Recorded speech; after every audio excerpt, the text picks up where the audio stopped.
Le monde dépense beaucoup d'argent pour la beauté. Lorsque vous venez au Seigneur Jésus-Christ, sa lumière vient en premier lieu dans votre cœur, puis sur votre visage et sur votre chemin.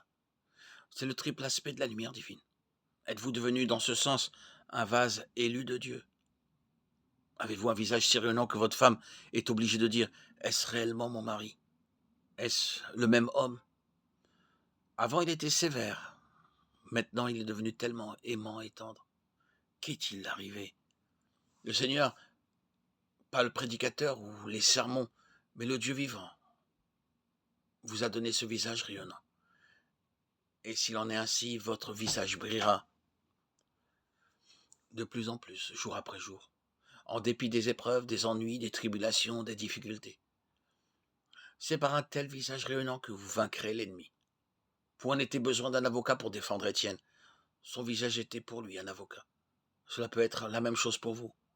Bien que les autres puissent vous haïr, vous persécuter ou vous maltraiter, la lumière de votre visage sera un témoin et un témoignage pour eux. 2 Corinthiens 4:6.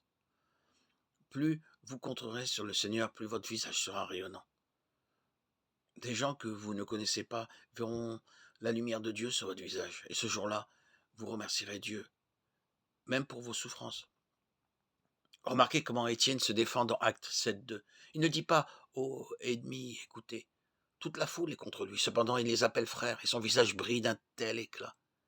D'une façon ou d'une autre, il sait quelles sont les pensées de leur cœur et son message donne la réponse.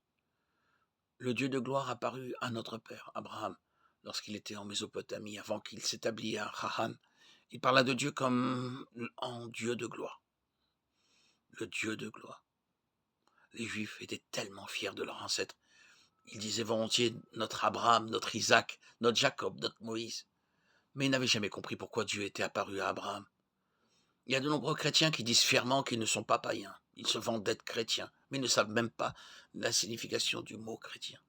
C'était la condition de ces Juifs. Ils ne savaient pas comment et pourquoi Dieu était apparu à Abraham.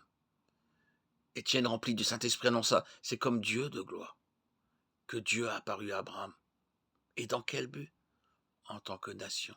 La postérité d'Abraham devait avoir la même gloire, mais Israël avait oublié cela. Dès le commencement, il était dans le plan de Dieu de le remplir de sa gloire.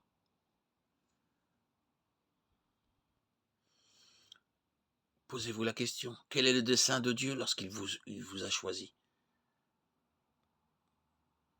De toute évidence, il ne veut pas vos richesses, votre or ou votre argent. Mais il vous veut, vous. Il vous veut, vous, pour que sa gloire puisse vous remplir, que sa présence puisse être avec vous, que vous puissiez vivre et marcher en nouveauté de vie. Dieu veut que votre corps soit son temple, afin que sa gloire puisse venir en vous.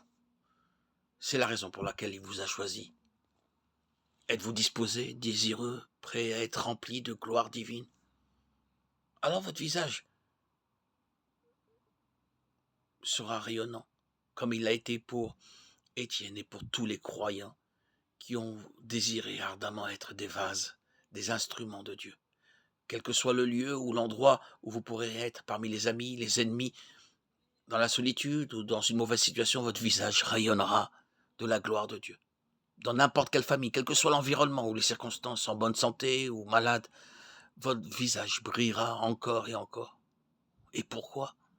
Parce que lorsque vous aurez permis au Dieu de gloire d'entrer dans votre cœur, comme dans son temple, vous connaîtrez la vérité de l'habitation du Dieu de gloire.